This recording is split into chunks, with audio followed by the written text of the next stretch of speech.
A paz do Senhor, neste versículo Deus vai falar contigo. Evangelho de Marcos, capítulo 8. Eu vou estar lendo aqui o 12, o 15 e seguinte, que diz assim: E suspirando profundamente em seu espírito disse: Por que pede essa geração um sinal? Em verdade vos digo que essa geração não será dada sinal algum. E deixando-os, tornou a entrar no barco e foi para o outro lado, e eles esqueceram de levar pão no barco. Não tinha consigo senão um pão. E ordenou-lhe, dizendo: Olhai, guardai-vos dos fermentos dos fariseus e do fermento de Herodes. Arrazoavam entre si, dizendo: É porque não trouxemos pão. E Jesus, conhecendo isso, disse-lhe: Por que arrazoais que não tendes pão? Não considerastes nem compreendestes ainda? Tendes ainda no vosso coração endurecido? Tendo olhos não vedes, e tendo ouvido não ouves, e não vos lembrais? Quando partiu os 5 pães entre os 5.000, quantos cestos de pedaços levantastes? Disseram-lhe 12. E quando partiu os 7 entre 4.000, quantos cestos cheios de pedaços levantastes? E dissesse: 7. E ele lhe disse: Como não entendeis ainda? Louvado seja o nome do Senhor. Essa palavra ela é profunda, amados irmãos. E o Senhor nos leva a pensar e nos a questionar a nós mesmos. Porque aqui o Senhor, onde ele estava sempre tinha um fariseu para poder ficar tentando Jesus. E como eles não criam que Jesus era o Filho de Deus, eles sempre faziam perguntas para tentar colocar o mestre em apertos, em situações desfavoráveis. Ou seja, eles tinham sempre a intenção de desmascarar, mas o Senhor Jesus, ele não usava máscara, ele era o que era. Né? Ele é o Filho de Deus, ele era o Salvador, ele era o provedor, ele é aquele que curava, que libertava, ele fazia o que era para ser feito, porque ele não era mascarado, mas os fariseus, eles sim eram, porque eles conheciam o Deus verdadeiro, mas eles não se rendiam na presença do Deus verdadeiro para servir o Deus verdadeiro. E eles estavam sempre ali, aqui eles estavam pedindo um sinal.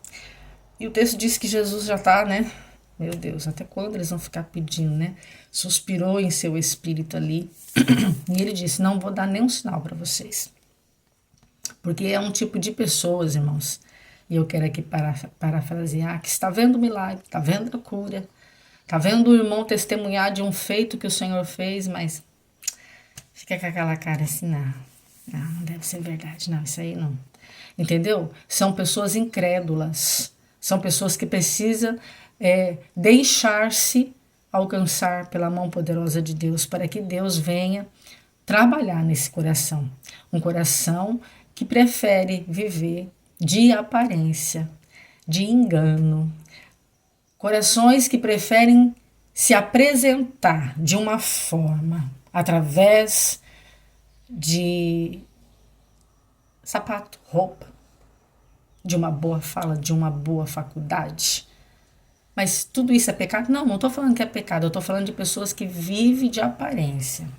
Eu me visto como uma crente, mas não serve a Deus. Eu me apresento como um crente, mas está com o coração longe de Deus. Os fariseus eram assim. Os fariseus tinham essa postura. Eles colocavam para os outros fazer, mas eles mesmos não faziam nada. E nós sabemos que para orar, buscar a face do Senhor e para sermos respondidos, irmãos, nós temos que ter um coração sincero, limpo, íntegro e diante de Deus. Mas não só diante de Deus, diante dos homens também. Mas os fariseus, eles ficavam correndo atrás de Jesus não porque queria servi-lo, não porque queria ali glorificar a Deus pelos feitos do Senhor. Eles não se alegravam, irmãos, quando via alguém se converter, quando via alguém ser curado, quando via alguém ser libertado. Pelo contrário, eles ficavam ali com muita ira, com muita raiva. E nosso tempo também tem pessoas assim, infelizmente. Temos pessoas assim, que não se agrada, não quer ver a prosperidade do outro, não quer que o outro prospere, não quer que o outro seja até curado. Meu Deus, isso é maligno. Quem tem esse sentimento tem que ir para os pés do Senhor Jesus e pedir misericórdia. Mas tem. E aqui o texto fala que os discípulos, eles entraram no barco junto com o mestre preocupados. Preocupado com a comida, preocupado com o pão, porque eles não tinham levado. E o Senhor Jesus chama a atenção deles. Até quando vocês vão ficar assim? O coração endurecido. Porque eles estavam com o dono do milagre no barco, com eles estavam preocupados com o que ia comer, sabendo que Jesus tinha já feito 2 grandes milagres, aonde o primeiro milagre rendeu 12 cestos, o segundo milagre rendeu 7 cestos cheios, que sobrou. Louvado seja o nome do Senhor. E eles estavam ali preocupados, e muitos estão diante da presença do Senhor preocupados com o que vamos comer, com o que vamos vestir.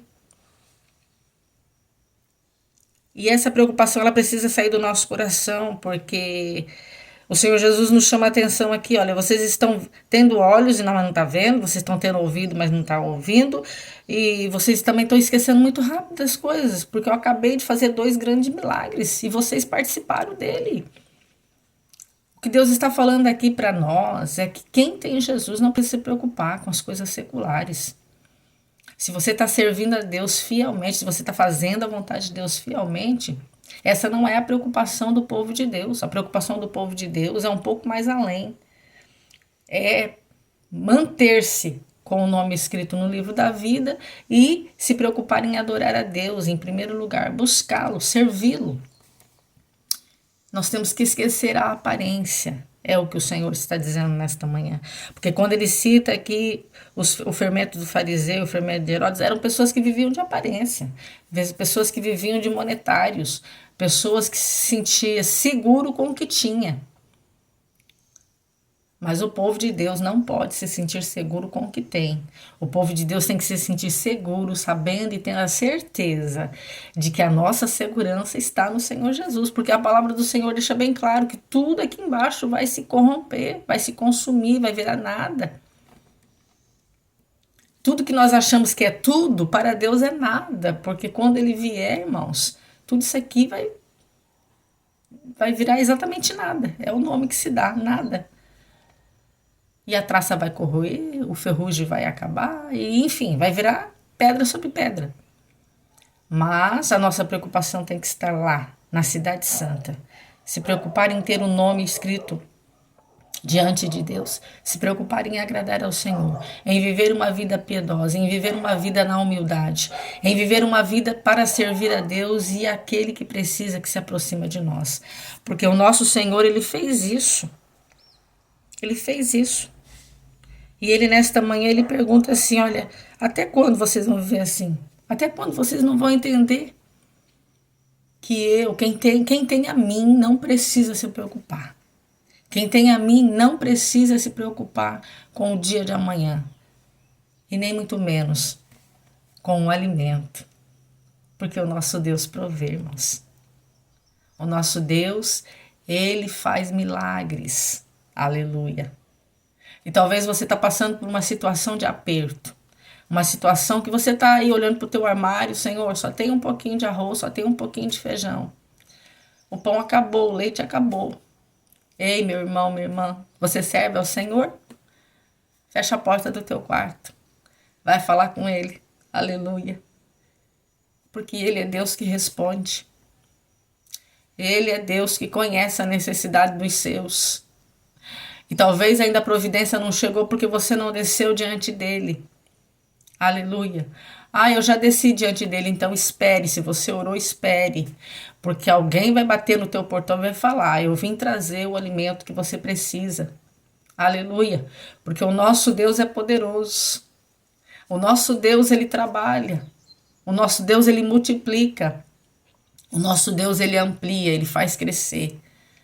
Aleluia. A única coisa que ele pede nesta manhã para nós é que nós não tenhamos um coração de aparência, que nós não venhamos nos posicionar muitas das vezes como os fariseus se posicionavam, mas que nós venhamos nos posicionar diante dele, crendo que ele é o Deus, que todas as coisas têm poder para realizar e fazer, que aquilo que é impossível para mim e para você, ele, sendo soberano e sendo o Deus verdadeiro e vivo, tem condição de realizar e fazer e operar na sua vida. Amém? Que Deus te abençoe. Não esqueça, irmãos, de curtir, comentar e compartilhar essa palavra.